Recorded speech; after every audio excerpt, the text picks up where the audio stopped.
fazendo a novena de Paulo, né, que é nosso padroeiro, então a gente tem ouvido bastante coisa, né? E uma delas que eu pude ouvir foi uma pergunta. Pedro teve o seu papel na igreja, Paulo teve o seu papel na igreja. Qual é o nosso lugar na igreja? Você já descobriu o teu lugar na igreja? Fica como pergunta, tarefa de casa, né? Então, para dar continuidade, a gente convidou exatamente duas pessoas paulinas, o Gustavo Paulino e a Renata Paulino da nossa paróquia, são professores, né? Casal que a gente ama, uma família deles também, né? Seus filhos também, né? E já tivemos oportunidade, já estamos caminhando junto há muitos anos, né? E gostaria que você também tivesse a experiência de ouvir sobre Pedro e sobre Paulo, né? Tenho certeza que a gente nunca sabe tudo, né? Sempre está aprendendo. Quem achou que aprendeu tudo, está morto, né? Até morrer nós vamos aprendendo e aprendendo, né?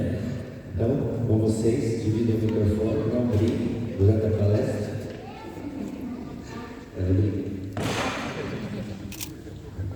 Boa tarde. Boa tarde. Como o Márcio falou, eu sou a Renata. Eu sou o Gustavo. Então, é uma alegria muito grande, uma honra estarmos aqui com vocês hoje. Podemos compartilhar algumas reflexões sobre São Pedro e São Paulo, né? As nossas colunas da igreja, especialmente hoje, no dia deles, né? No dia que a nossa igreja dedica a memória destes santos gigantes. Mas antes de entrarmos no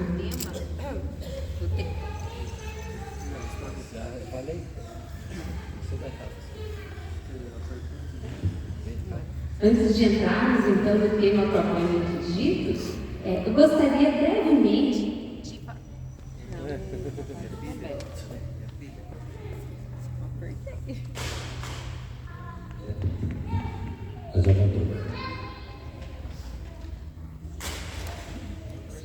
Nós viemos em paz, tá?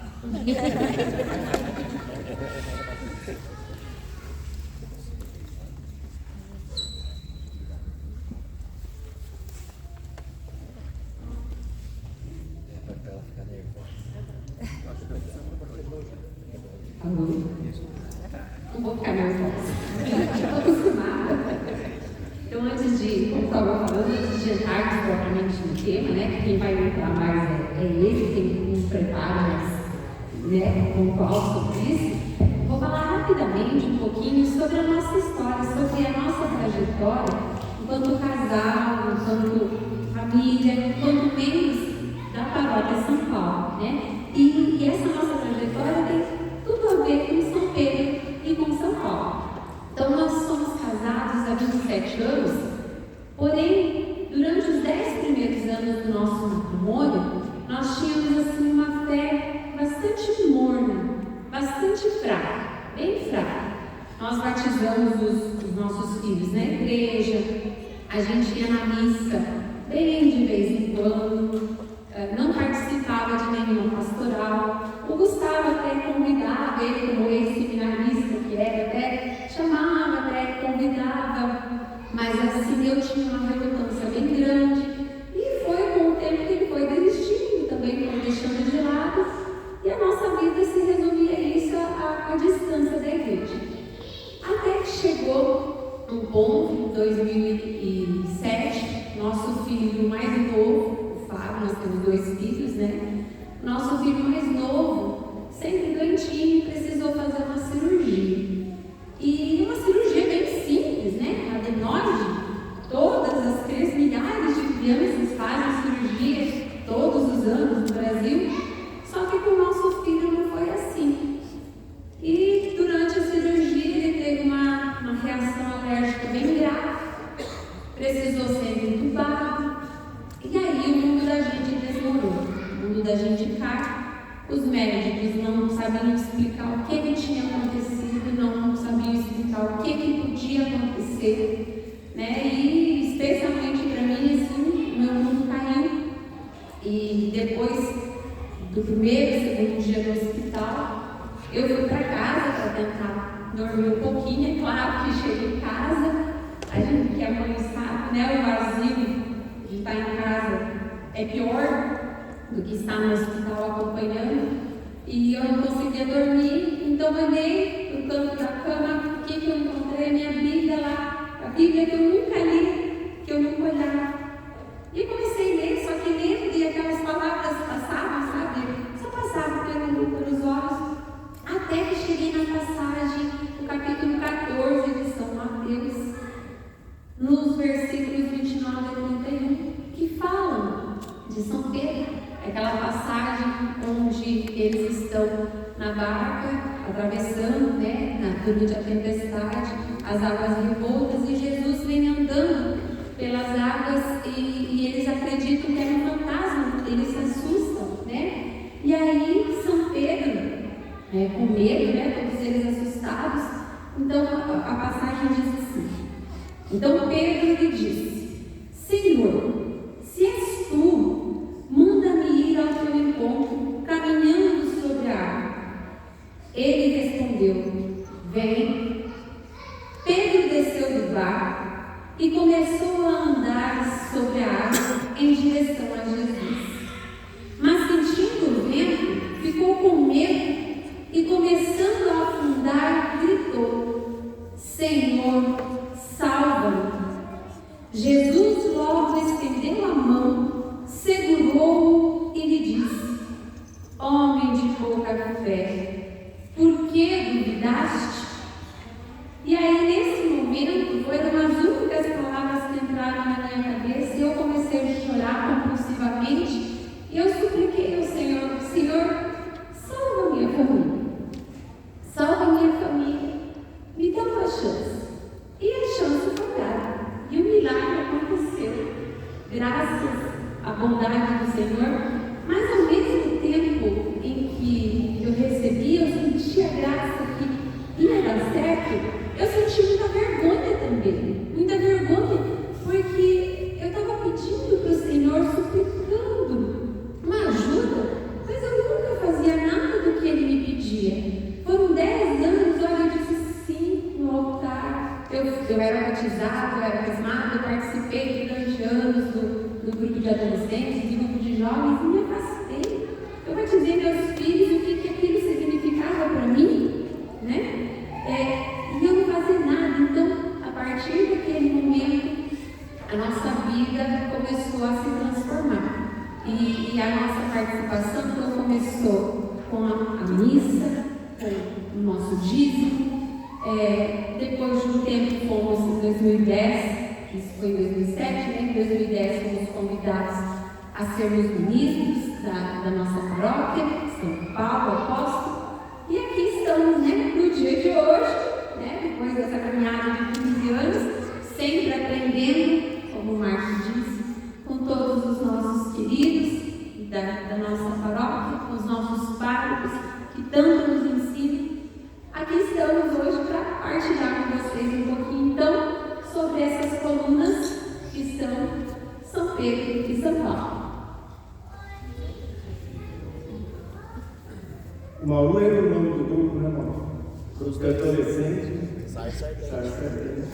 Lá o fundador da grupo. Então, a gente quer partilhar um pouquinho dessas duas grandes colunas da igreja, o Padre Nelson já destacou, duas grandes colunas. Quem é um pouco da área da construção aqui sabe a importância na construção que tem a coluna, Para que serve uma coluna quando a gente constrói ela? Aqui está um construtor, sabe a importância, depende do tamanho daquilo que você quer construir, sabe o tamanho da coluna que você tem que erguer. Mas também a gente sabe que uma coluna a gente não constrói ela do nada, Uma coluna também a gente precisa, ela precisa ser construída em cima de algo, Ou seja, Jesus é essa pedra principal, Muitos rejeitaram ela, mas ele é a pedra que sustenta essa coluna. Pedro e Paulo, na sua vida, em todos os seus momentos, em toda a sua jornada, eles vão passar por diferentes provações, mas eles vão chegar no final da vida dele e ter a certeza da importância que era essa pedra que é Jesus na vida deles. Como eu sei que vocês, né, são do convívio Damasco, a palavra Damasco tem um significado importante, né, na conversão de São Paulo, na vida de Paulo. A gente vai destacar um pouco mais da vida de Pedro, mas também a gente vai tentar fazer um pouquinho também essa relação com São Paulo, para não deixar um com menos ou mais ciúme do outro, tá bom? Então está lá a foto da nossa paróquia, né? Paróquia que a gente ama, participa, gosta muito, né? Final de semana que vem, se ninguém tiver nada para fazer, aparece lá tomar uma sopa, um caldo, dia 5. Vai dar frio. Dia 6 do churrasquinho, tá bom? Frango assado. Vamos lá. Participamos da novena, agora a festa social. Tá bom? A Igreja de Cristo, São Pedro e São Paulo. Certo, cortou a divindade, cortou um pouco aqui. Ele está muito mais longo. Não deixa ele. Então, sigamos os passos do Senhor Jesus por meio desses dois apóstolos, que são Pedro e Paulo. E hoje, na pessoa do Papa, né, Leão XIV, de toda a igreja, povo de Deus, somos o quê? O Padre já destacou um pouquinho. Somos chamados a viver a unidade da igreja de Cristo na sua, daí faltou o pedacinho embaixo, diversidade. Então essa igreja de Cristo, ela é única, una. Todos nós juntos formamos ela. Porém, todos nós não somos iguais. Nenhum aqui é igual ao outro.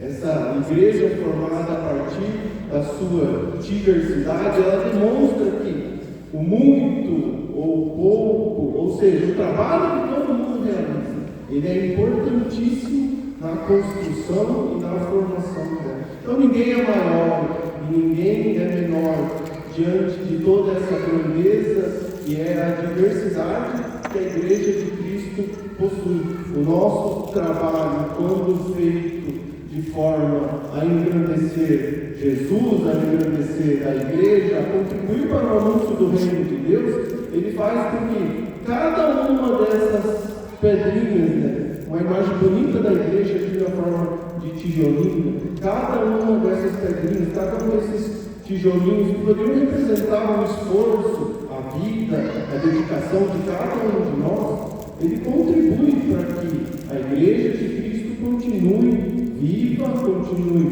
firme e forte, e que o nosso trabalho também represente toda essa grandeza que é.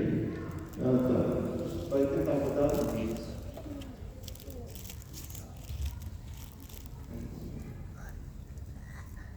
Acho que o meu formato está diferente.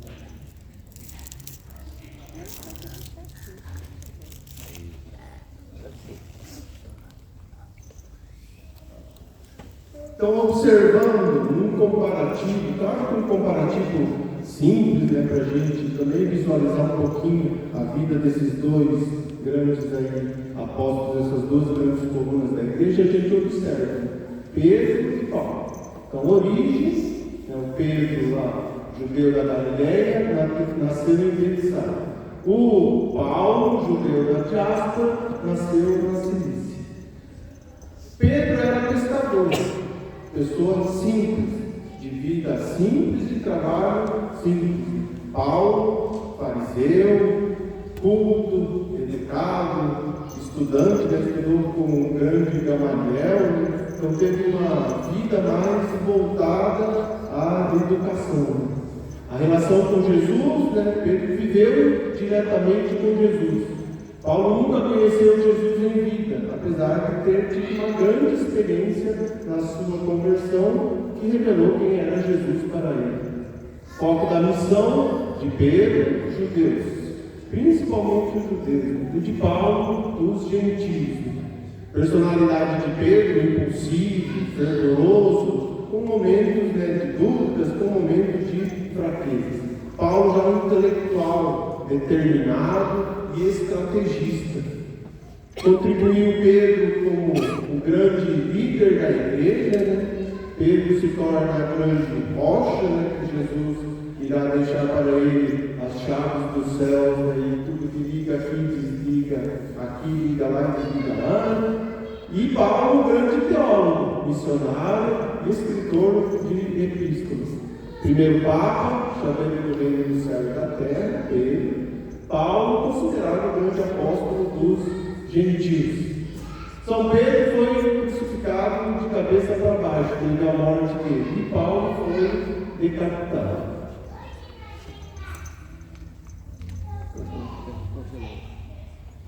Pode descongelar.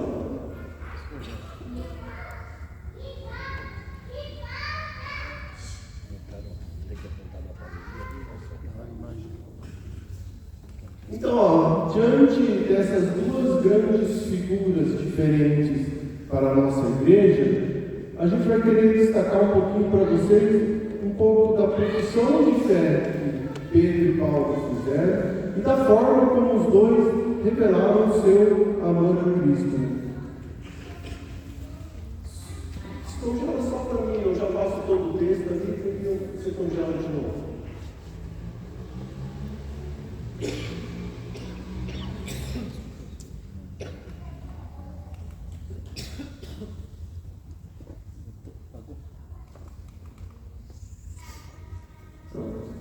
Então Pedro, na sua maravilhosa profissão de fé, ele exclama: Tu és o Cristo, o Filho de Deus vivo.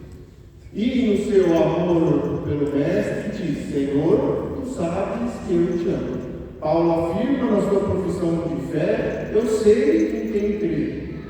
E na sua forma de demonstrar o seu amor a Jesus diz: A minha vida é Cristo. Então a gente observa que o testemunho e a profissão de fé que os dois têm demonstram também o significado que eles têm para a grandeza da Igreja de Cristo e da sua missão aqui na Terra. O processo espiritual, então, de Pedro. Pedro, um pescador, galileu, observante da lei, uma pessoa que buscava praticar tudo aquilo que o judaísmo ensinava para ele, religioso, obediente, servo de Deus.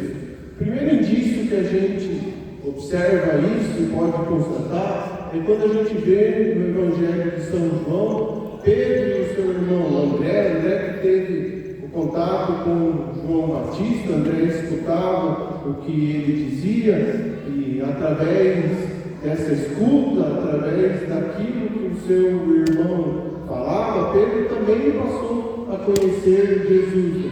André, quando está lá nas águas e Jesus está lá para ser batizado, João Batista diz: eis o Cordeiro de Deus que tira o pecado do mundo.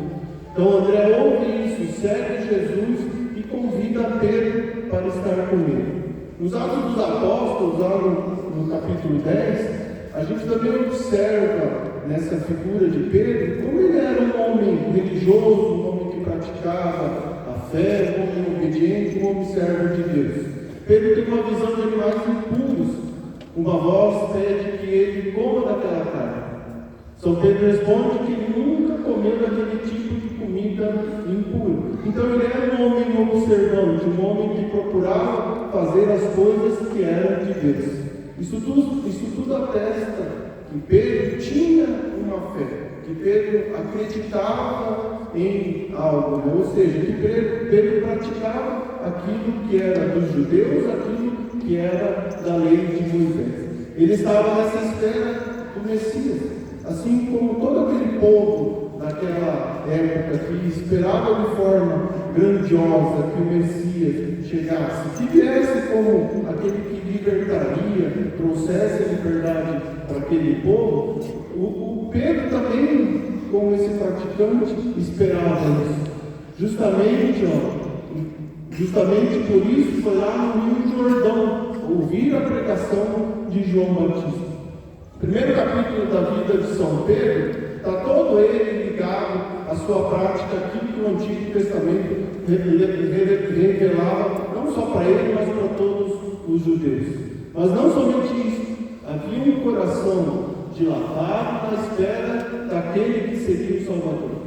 Então São Pedro põe-se a ouvir Jesus, embora não tenhamos detalhadamente como ele fez essa grande mudança de vida extraordinária.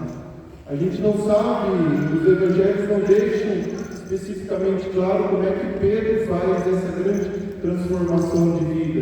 E já quando a gente observa na vida do nosso apóstolo Paulo, a gente vê essa mudança de vida relatada quando ele estava lá no caminho de Damasco. Porém, quando a gente observa lá em Mateus 19, Marcos 10, em Lucas 18, Pedro deixa tudo para seguir Jesus. Então ele não se prende a nada desse mundo aqui, né? Um homem virtuoso, um homem generoso, observador da lei, que foi capaz de deixar tudo. Então deixou empresa, deixou família, deixou o seu trabalho, deixou tudo aquilo que enquanto judeu prendia ele aquela situação de vida para seguir aquele Jesus que estava ali anunciando e revelando Jesus para todo mundo. Uma das primeiras dificuldades que Pedro passa, esse homem generoso, né, uma das primeiras dificuldades que a gente vê Pedro enfrentando, e daí a gente observa, né, nessa pessoa que é São Pedro, um pouquinho da pessoa que é cada um de nós. Porque às vezes todos nós temos os momentos de fraqueza, todos nós temos os momentos de preguiça, de desânimo. Que nem a gente brincava chegando aqui hoje, é um dia friozinho, tem futebol, né? Quem gosta de futebol, então futebol para assistir hoje, né? Então, muita coisa que poderia prender a gente em casa, muita coisa, que não seria assim uma grande desculpa que você precisaria dar para não estar aqui hoje. Então, o Pedro também ele é esse homem que, embora encontra Jesus, embora reconheça ali o Messias, ele é aquela pedra que cai num terreno que não é muito fértil, e qualquer coisinha, primeira dificuldade, primeira desculpinha que a gente tem escondido dentro da manga, a gente já está pronto para colocar ela para fora. Então a gente tem preguiça às vezes de ir na missa, preguiça às vezes de um encontro, preguiça de trabalhar um pouquinho mais para se dedicar ao serviço da igreja. Ele também enfrenta essa dificuldade como um homem que quer conhecer, que quer encontrar o Messias, mas também encontra diferentes dificuldades na sua vida. A Renata já leu a passagem ali do capítulo 14, Jesus aparece no lago caminhando sobre as águas e fala para Pedro, e fala para os apóstolos que estão ali: coragem, sou eu. Então observa, né? Pedro diz: se és. Então, se és. Então Pedro precisa de uma prova. Pedro precisa que Jesus mostre para ele que ele é Jesus. Ele poderia ter afirmado, né, quando Jesus fala para ele: coragem, sou eu. Né? Ele poderia ter apontado: lá é Jesus mesmo. Posso ir até com você, né? Você vai vir até nós, quer que a gente traga o barco mais perto? Não, mas ele fala: se és. Se você é, então, Jesus, o que ele diz? Manda-me ir sobre as águas para junto de ti. O que Jesus fala para ele? Fala para ele vir, né? Pedro começa então a caminhar, mas a fé dele fraqueja. Quando a fé dele fraqueja, Pedro afunda. Quando a gente afunda porque a nossa fé fraqueja, veja, são coisas que podem nos atingir de diferentes formas. Pessoais, às vezes, questões próprias da igreja, dificuldades, sei lá, de se relacionar com os nossos irmãos, com aquele coordenador que eu não gosto, com escolher aquela outra pessoa. Então, quando essa fé fraqueja, a gente afunda, porque a gente se distancia. Se distancia justamente daquele que Pedro procurava, que era Jesus. Então essa fé que fraqueja faz Pedro afundar. Jesus podia, claro que é algo que a gente fala brincando, mas não tipo tirando sarro, né, da palavra. Jesus podia ter olhado para Pedro e falar: bom, isso aí já era, né? Foi atrás de outro, né? Porque já que fraquejou, está afundando e não acreditou, meu filho, tem tanta gente, pesca outro, né? Vai atrás de outro. Entende? Porque tem um homem ali que, na primeira dificuldade, fraqueja e afunda, não vai se ajudar muito, né? Porque porque daí eu vou ter que ficar aqui a vida inteira, né? Toda hora que o cara afundar, eu vou ter que erguer. Toda hora que afundar, eu vou ter que erguer. E Jesus sabe que vai afundar. Jesus conhece as nossas limitações. Jesus conhece as nossas fraquezas. Tanto é que Ele não nos escolheu no sentido prático, porque nós somos os melhores. Quem dera, né, que fôssemos os melhores, é por isso que a gente está aqui, né? Claro que também a gente não é qualquer coisa, né, diante de Jesus. Mas Jesus dá capacidade para cada um de nós. E às vezes você não enxerga em você a sua capacidade, mas teu irmão enxerga. E ele vai dizer para você: olha, Márcio, olha, Rodrigo, olha, Diana, olha, você pode servir melhor a sua igreja aqui. Você pode servir melhor a sua igreja ali. Eu não tenho que aparecer em nenhum lugar da igreja e dizer: olha, eu estou aqui porque eu sou o melhor cantor da cidade, então eu quero coordenar o ministério da música. Uma missa para mim cantar não é o suficiente, né? Eu quero coordenar o ministério, se possível um arquidiocesano, né? Eu canto aqui na minha paróquia, mas... Entende? Nós conhecemos nos nossos irmãos a capacidade que eles têm. E a gente duvida, né? Quando a gente é chamado para alguma coisa, né? Quando alguém nos chama para um determinado trabalho, a primeira reação que naturalmente a gente tem de Pedro é duvidar da nossa capacidade. E é dizer não, e ali a gente está afundando. Entende? Mas Jesus está ali pronto para estender a mão. Então ele não quer que Pedro afunde. Ele sabe da fraqueza, sabe da dificuldade, mas ele resgata Pedro. Então ele lá: Senhor, salva-me. E Jesus estende a mão. E Pedro sai daquela situação difícil. Homem de pouca fé. Quantas vezes a fé em nós, né? Ela pode, ela é. E às vezes outras situações do próprio maligno, né, fraquejam aquilo que a gente tem como base espiritual. Homem de pouca fé, por que duvidaste? Por que duvidou? A dúvida, ela parece que muitas vezes ela está bem perto da gente, pronto para nos testar nesse sentido. Vamos um pouquinho mais adiante, né? Jesus leva Pedro e os apóstolos até Cesareia de Filipe, né? E lá em Cesareia de Filipe a gente vê a grande depois passagem, onde Pedro irá receber, né, as chaves do reino do céu. Lá em Cesareia de Filipe, no capítulo 16, né, versículo 15, né, Jesus questiona todos os apóstolos, primeiro porque pergunta para eles: o que essas pessoas falam sobre mim? Né? Quem dizem que eu sou? Então Jesus quer saber de quem está perto dele. Jesus quer saber o que falam sobre ele. Então daí você tem diferentes respostas ali que aparecem. É um dos profetas antigos, é Elias, é não sei quem, é não sei quem. Mas a grande pergunta aparece para todos os discípulos ali, quando Jesus vai olhar para cada um deles e dizer: e vós, quem dizeis que eu sou? Que é uma pergunta que ela vai ressoar, acredito que até o último dia da nossa vida. Embora pareça uma resposta, uma pergunta simples, uma resposta simples, né? Não é, né? Porque é uma questão que se levanta para cada um de nós. Imagine, claro que todos nós sabemos que essa vida aqui é passageira e nós queremos a vida eterna. Então imagine você chegando na vida eterna e Jesus, né? Antes de abrir lá a porta para você entrar, fizer essa pergunta para você, né? Você passou lá sua vida inteira dentro da terra, participou lá da igreja, do convite de Damasco, não sei. O que você fala para mim? Quem eu sou? Porque muito daquilo que nós temos de quem é Jesus para nós reflete aquilo que nós fazemos. Então, quando eu tenho uma resposta, claro que essa resposta é muito pessoal para cada um de nós, né?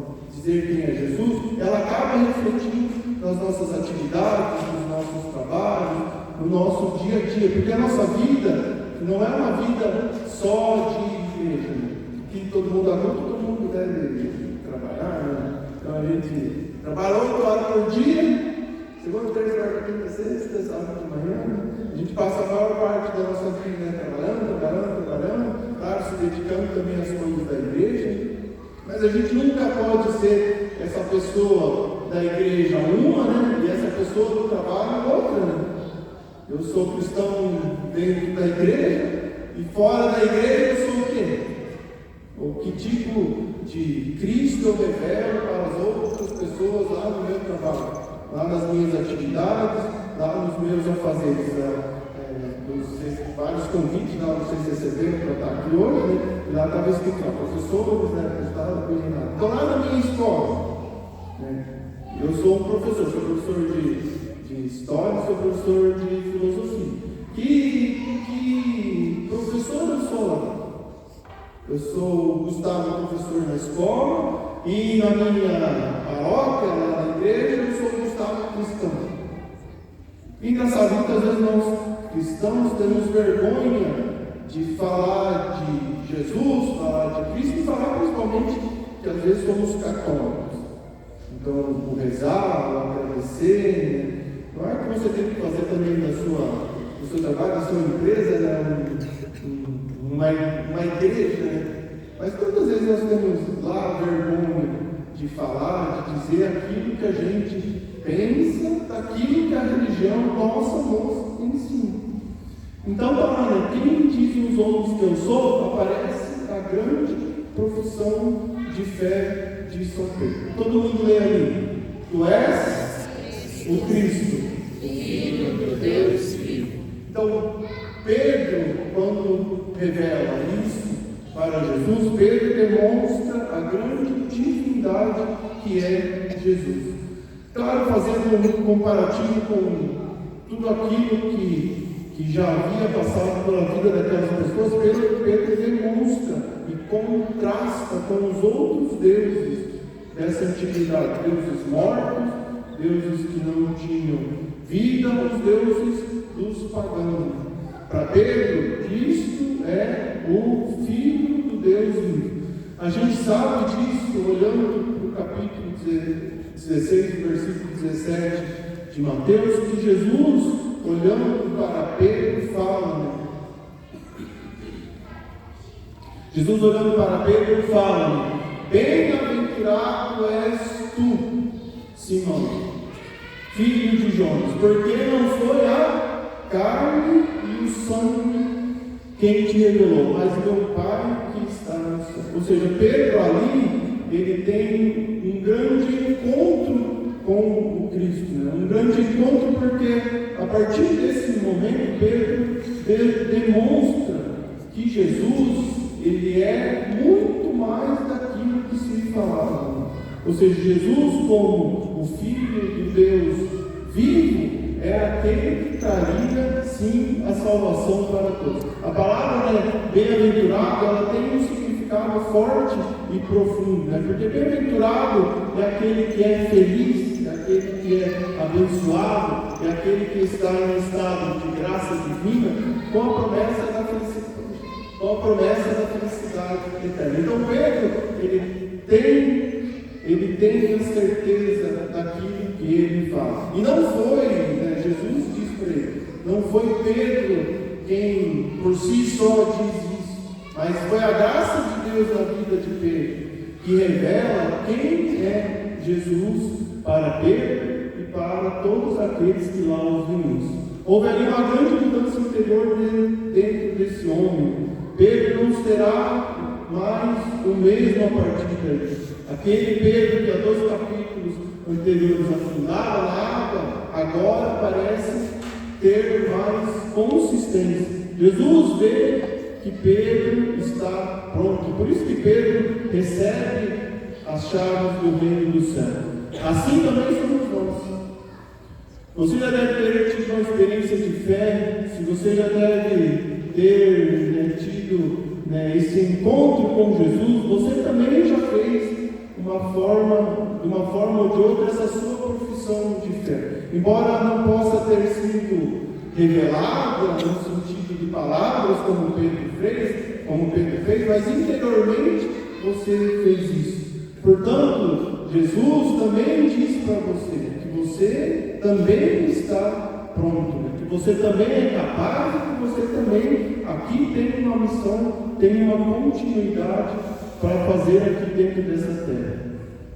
Jesus é verdadeiramente a rocha firme, a pedra em cima da qual a igreja é edificada e toda a nossa vida. Por isso que a gente vê Jesus olhando para Pedro, e Jesus olhando para Pedro, e Jesus diz, né? Ele diz que você é Pedro, né? E sobre essa pedra edificarei a minha igreja. Uma passagem que a gente observa das Escrituras que tem um significado profundo para todos nós, porque isso revela a primazia que Pedro tem, né, como chefe da igreja, que passa a partir de diante a revelar, né, o que ele tem que fazer aqui na terra, ou seja, o papado aparece aqui, e a continuidade que passa a ter na figura de todos os papas para a igreja católica. Mas lembra, Jesus olha para Pedro, e Jesus, vendo também que Pedro estava aparentemente pronto, Jesus diz para Pedro que ele vai edificar. A palavra, o verbo está ali na forma, né? Futuro, edificarei. Então Jesus não olha para Pedro diante da sua profissão de fé, diante da promessa que Jesus faz a Pedro, e ele fala, não diz para Pedro, né, aqui, agora, nesse exato momento, eu edifico a minha igreja. Jesus olhando para Pedro diz que ele vai edificarei. Por quê? Porque ele sabe que Pedro ainda não estava totalmente pronto para essa missão. Jesus, né, continuando a sua vida ainda aqui na terra com os seus apóstolos, ele fala para todos eles que ele precisa ir para Jerusalém, porque em Jerusalém, né, ele precisava morrer. E ele falava para os apóstolos, né, ele falava para os seus discípulos de que forma, né, ele deveria morrer. Então Jesus está querendo demonstrar, Jesus está querendo falar para ele um pouquinho mais dessa mensagem.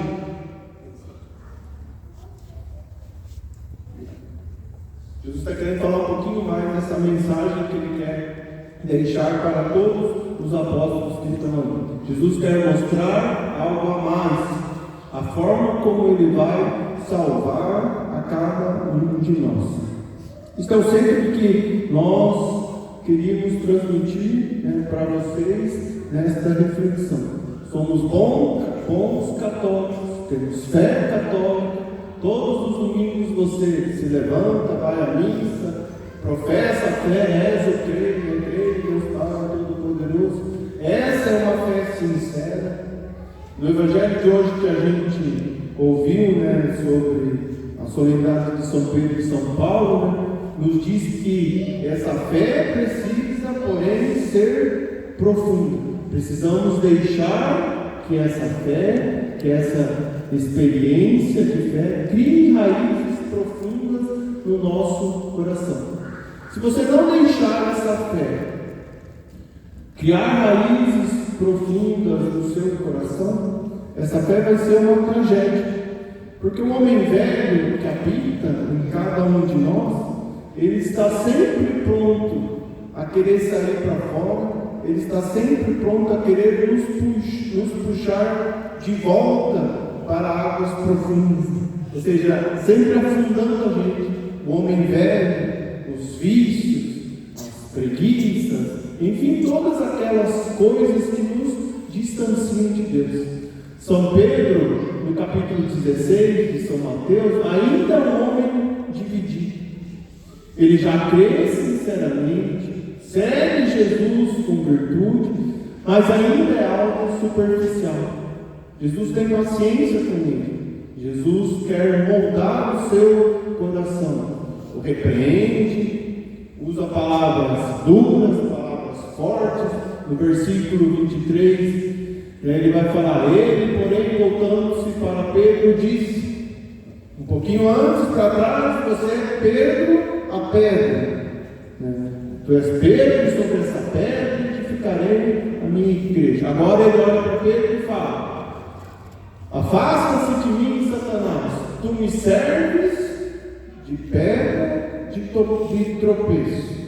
Então Pedro já não era mais aquele que certa forma, ajudaria a edificar, e sim aquele que estaria, de certo modo, atrapalhando. Por isso que Jesus com Pedro tem paciência, e Jesus sabe que Pedro ainda precisa, na sua caminhada, entender um pouco mais daquilo que Jesus queria transmitir. Jesus diz a Pedro, com estas palavras duras: você quer me seguir? Ótimo, né? Você sabe quem eu sou? Ótimo, né? Você tem fé verdadeira? Ótimo.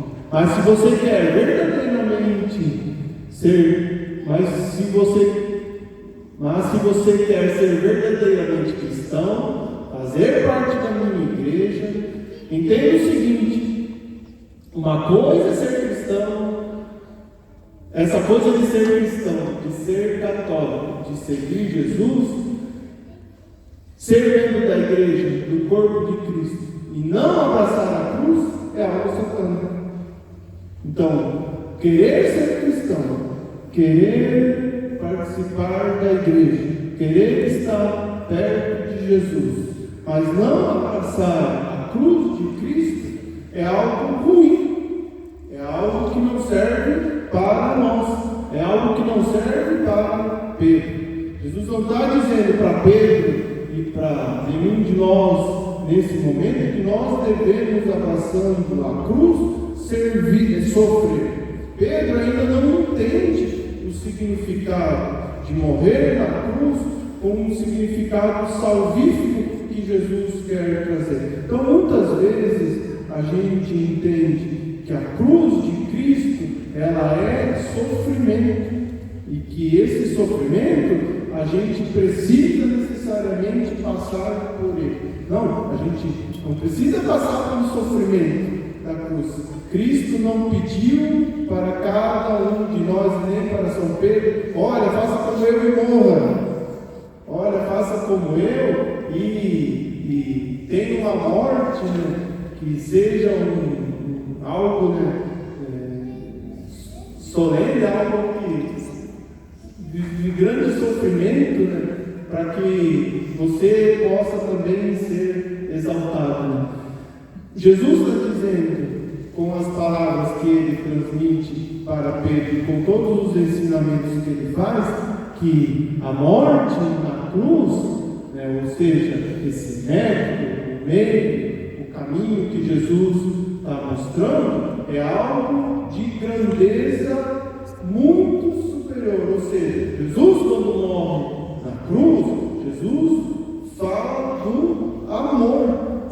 do amor que ele tem para toda a humanidade. Por isso que Jesus entrega a sua vida. A salvação de Jesus que nos a salvação de Jesus que nos foi dada, ela não foi dada porque somente Jesus morreu na cruz. Ela nos foi dada pelo grande amor que Jesus revela a todos nós. A cor litúrgica da festa, da solenidade de hoje de São Pedro e de São Paulo é vermelha porque ela demonstra o coroamento da fé de São Pedro, que só se deu finalmente quando configurado na cruz de Cristo. Verdadeiramente entregou a sua vida como Cristo também entregou. Então, o que Deus pede, né? O que Deus quer de cada um de nós hoje, né? É isso que Deus quer de cada um de nós, nessa figura que a gente olha para o apóstolo Pedro. Deus quer que nos amemos uns aos outros, da forma como Jesus também amou, né? Que foi capaz de entregar a própria vida para a salvação de todos nós. Então, o amor, Jesus está dizendo, Jesus está demonstrando, quando ele não é caridoso, ele também não serve para nada. O amor de Cristo, ele nos ensina que, quando partilhado com os outros, também é capaz de nos transformar. Né? Ou seja, o amor de Cristo se expressa no serviço, o amor de Cristo se expressa no trabalho. Então, a fé, a caridade, o amor, essas três coisas se completam em uma coisa só.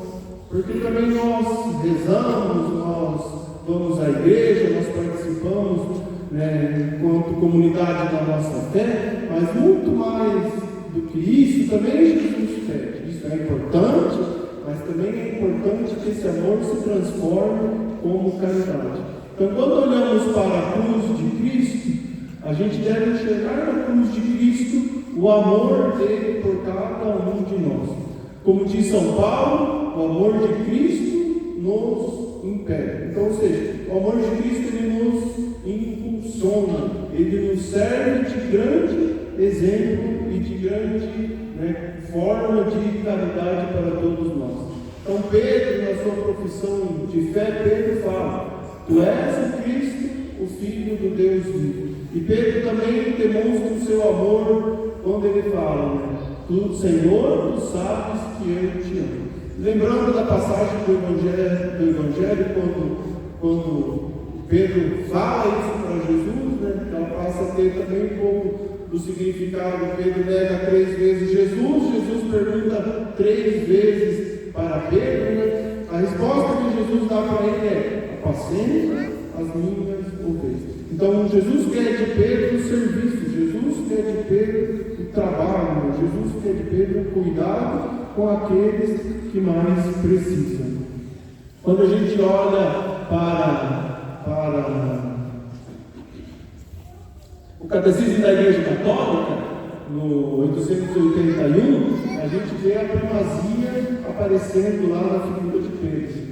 Foi só de Simão, a quem deu o nome de Pedro, que o Senhor fez a pedra da sua igreja. Confiou-lhe as chaves desta e instituiu o pastor de todo o rebanho. O pastor que cuida, o pastor que protege, o pastor que guarda cada um de nós. Santo Agostinho, no sermão 295, vai falar, né, que Pedro vem de pedra e não pedra de Pedro. Pedro vem de pedra como cristão, vem de Cristo. Então eu peço nesse momento, né, para a gente ficar de pé e juntos, a gente, concluindo essa primeira parte, fazer essa oração. Senhor Jesus, conheces o meu coração, conheces minhas falhas, minhas negações e silêncios, mas também sabes que te amo. Recebe esse amor imperfeito e transforma-o em serviço. Ensina-me a amar-te mais a cada dia, amando e cuidando daqueles que me confias. Amém. Então, Senhor Jesus, que conhece o nosso coração, nos ajuda sempre a amar cada vez mais. Podemos nos sentar? Paulo afirma na sua profissão de fé: eu sei em quem eu creio. E quando ele fala do amor a Cristo, ele diz: a minha vida é Cristo. No 2 Timóteo, capítulo 1, versículo 12, Paulo, que está escrevendo na prisão, enfrentando sofrimento, enfrentando perseguição por causa da sua fé em Jesus, ele expressa profundamente sua confiança em Deus diante da morte que era iminente. Essa certeza não era apenas uma certeza que Paulo tinha como intelectual, como um homem que estudou, como um homem que conhecia a lei porque praticava, porque aprendeu com o seu professor, mas ela é fruto, né? A afirmação que Paulo tem é fruto de uma relação pessoal que ele teve com Cristo, que protege e o sustenta. No Catecismo da Igreja Católica, no número 1814, quando a gente fala da fé, ela está expressa dessa forma: a fé é a certeza daquilo que se espera. Então a fé é a certeza do que se espera. O que cada um de nós espera? Essa pergunta, enquanto também cristãos, enquanto católicos, a gente também pode, de vez em quando, ter ela presente na nossa reflexão, na nossa oração. O que cada um de nós espera? A resposta que você dá também para essa pergunta, ela revela também aquilo que você faz, né? Aquilo que também você procura. Então a fé é a certeza daquilo que se espera, a prova das realidades que não tem. Pela fé, o homem entrega-se totalmente a Deus e assenta a sua vida na firme certeza das coisas que se esperam. Como São Paulo, também nós somos convidados a falar sempre: eu sei em quem eu creio. Não nas minhas forças, mas naquele que é fiel e poderoso. Eu sei em quem eu creio, naquele que sustenta e naquele que guarda. Eu sei em quem eu creio, naquele que dá coragem para enfrentar qualquer luta. A nossa oração a São Paulo, então, mais uma vez, a gente reza em comunidade e pede: Senhor Jesus, em Ti eu deposito a minha fé e minha esperança. Mesmo nas tempestades, ajuda-me a lembrar. Eu sei em quem eu creio. Fortalece minha confiança e guia meus passos, para que eu nunca me desvie do teu caminho. Amém. Em Filipenses, a gente vê lá no capítulo 21, quando Paulo fala do seu amor a Jesus, e lá ele fala: a minha vida é Cristo. Paulo vive inteiramente para Jesus. Tudo que ele faz, tudo que ele diz, tudo que ele sofre, tem como centro a pessoa de Cristo. Ele não busca glória pessoal, nem conforto. Paulo não quer algo que seja diferente de qualquer outra pessoa que pudesse seguir a Jesus. Não quer algo especial para ele. De certa forma, nunca trabalhou para ter um lugar específico para ser coluna, né? Trabalhou porque ele acredita fielmente em Cristo que sustenta toda a sua vida. Então nós não devemos, buscar a glória, nunca, jamais, ser o menor entre os menores, fazer as coisas. A gente sabe muitas vezes na nossa vida que quando a gente só quer aparecer, isso não vai dar em nada, Ou seja, lá a gente, na nossa paróquia, vocês já devem ter notícias, sabendo, a gente está fazendo toda uma programação esse ano para ter em janeiro do ano que vem um mosaico construído. Mas o padre sempre deixou bem claro: cada um é responsável por uma pecinha daquelas que vai ser colocada na contribuição que cada um faz.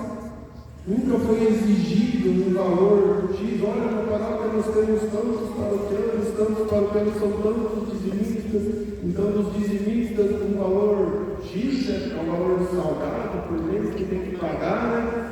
Então você tem que contribuir com tanto. Mas se alguém quiser colocar o nome lá numa pecinha, contribui com tanto a mais, a gente coloca o nome lá numa pecinha. Então não é a glória que a gente procura. Paulo nunca procurou a glória, nem a gente procura essa glória de querer aparecer mais do que os outros. Paulo procura sim aquilo que Jesus disse para ele e para todos nós: anunciar o reino de Deus, anunciar o evangelho a toda criatura. Para Paulo, Cristo não era apenas alguém a ser admirado, mas alguém a ser vivido. E esse é o grande ensinamento de Paulo. Paulo viveu tão profundamente a sua vida ligada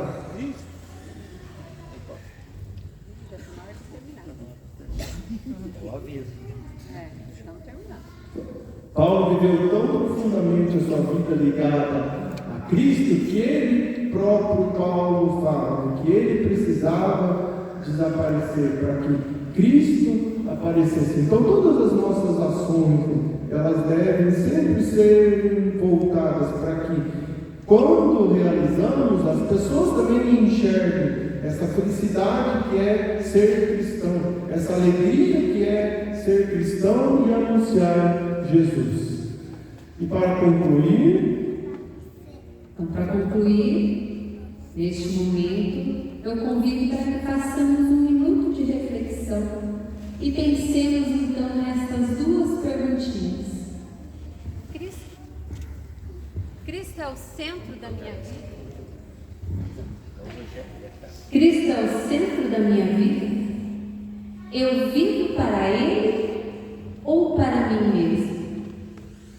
E quando pensamos se Ele é o centro da minha minha vida, não somente nos grandes momentos, nos eventos grandes, de grandes proporções, os retiros, as peregrinações, e glória a Deus que a gente consiga fazer esses momentos, e nos pequenos momentos, lá em casa, no nosso aconchego, quando a gente acorda.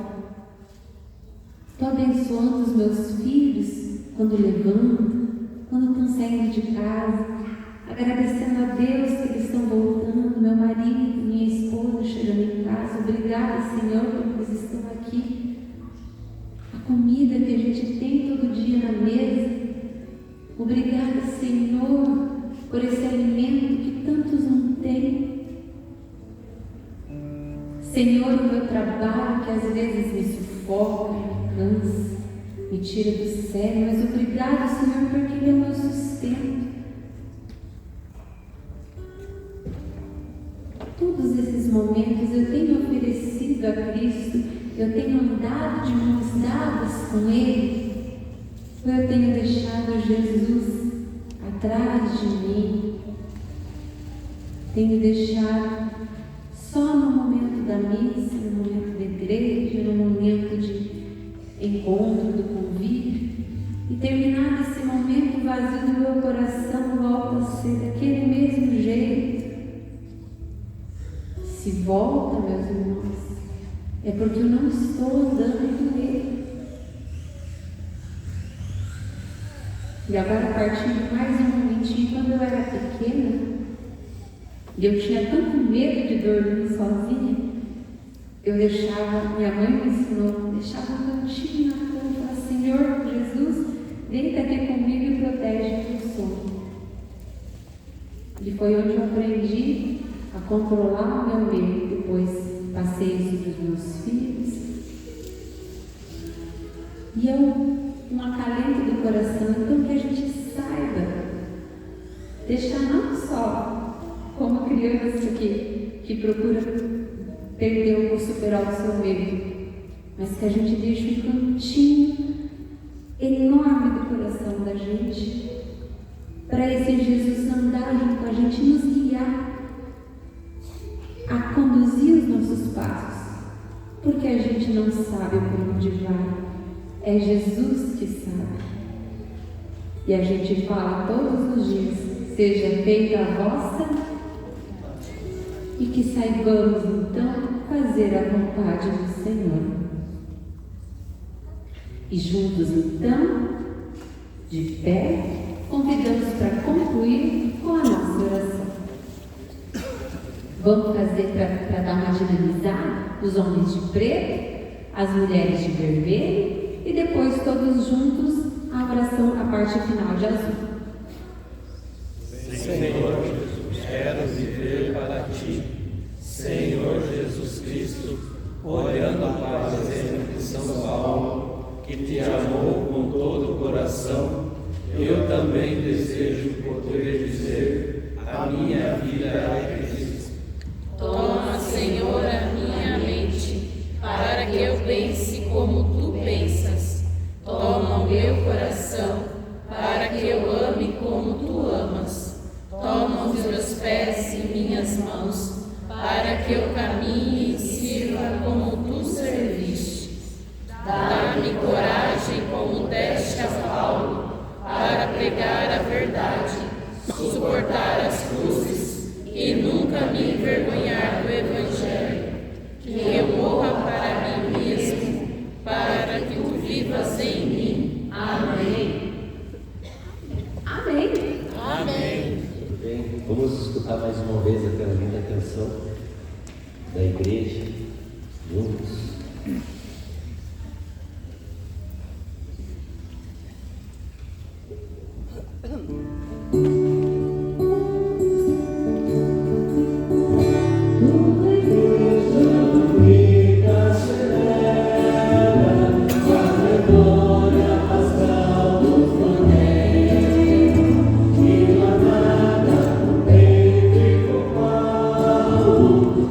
Seria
A gente, quando convida as pessoas para vir aqui, pensa no tema, né? E espera que Deus também revele a pessoa que vai fazer, né? Eu sempre falo, o Espírito Santo sopra onde Ele quer. E assim foi colocar Renato com o Gustavo. A Renata disse assim primeiro, o Gustavo estava com o pai no hospital, nem podia responder, e foi. Mas eu, em nenhum momento, eu direciono as pessoas que vêm falar aqui. Ó, fala assim, porque nós somos do Damasco, tem que falar bastante de Paulo, tem que ser assim, porque nós queremos ouvir isso. Em momento nenhum eu falei para eles, falem sobre isso. No dia que nós estávamos cortando cebola lá, o Rodrigo, eu e o Gustavo cortando cebola do Pão de São Paulo lá, que nós botamos na massa, né, Gustavo? Não é só ficar falando. E ontem nós estávamos montando o som da procissão juntos. Então, nós estávamos lá, eu falei, Gustavo, você já se organizou para a reunião do dia 29? Eu falei, você vai falar assim sobre os dois? Ele falou mais sobre Pedro. E eu vi que o Espírito Santo queria que nós aprendêssemos, porque São Paulo, ele é íntimo nosso, né?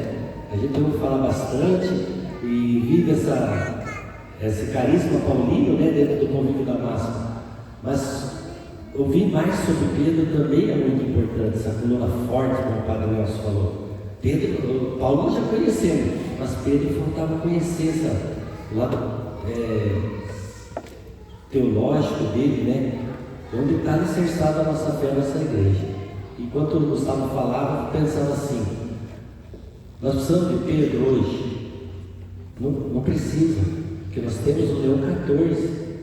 Ele é o Pedro.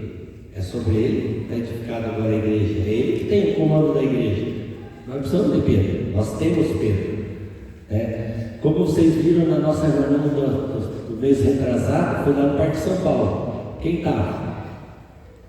Vocês viram lá os papas que eu mostrei lá, né? Todos os papas, o primeiro era Pedro. Então Pedro nós temos. Leão 14, a figura de Pedro no Papa Leão 14. Precisamos mais de Paulos. Então, que bom que a gente pode ouvir sobre essa igreja, crescer o coração, saber que o alicerce é firme, é o Cristo, a rocha firme, mas fundamentado sobre esses homens lá na igreja primitiva. Mas Paulo nós precisamos continuamente. Então Deus levanta, eu sempre fala assim, Jesus chamou Pedro com aquela figura ignorante, fraca, que pecava, que caía, que afundava, Ele precisou de Pedro e se serviu desses homens mais humildes, como os pescadores, E que bonito poder ver quando o Papa Leão 14 assumiu, ele recebeu o anel do pescador. Vocês puderam ver isso? Que bacana!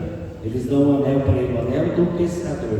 porque não é mais pescador de peixe, ele é pescador de homens. Mas também quando a igreja precisava difundir a sua doutrina, criar comunidade, fazer tudo isso que aconteceu, que a gente já sabe dessa história, mas é sempre preciso reviver dentro de nós essa história. Jesus quis se servir de pessoas cultas, inteligentes, educadas como Paulo, né?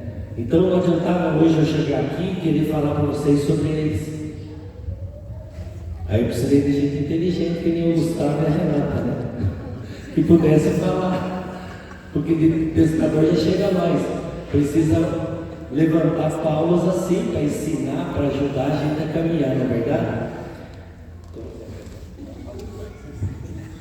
Aquela frase lá, né? Olha lá, quem caminha sozinho pode até chegar mais rápido, mas aquele que vai acompanhado dos amigos, com certeza vai mais longe.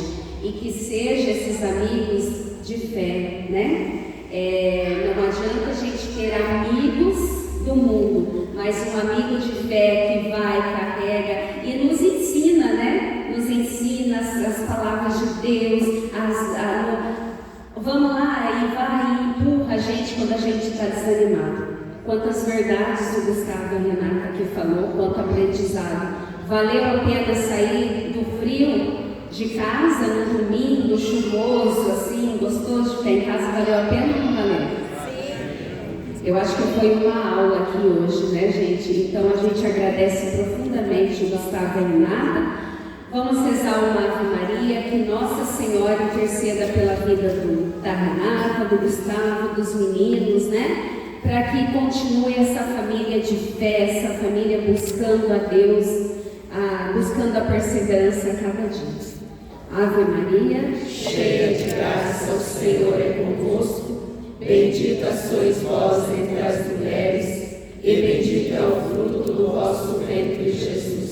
Santa Maria, Mãe de Deus, rogai por nós, pecadores, agora e na hora de nossa morte. Amém. São Paulo Apóstolo, rogai por nós. São Pedro, rogai por nós. Nós queremos deixar uma lembrancinha para vocês, uma singela lembrancinha para vocês, em agradecimento.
Passar a palavra agora aos nossos coordenadores, né? Os recados.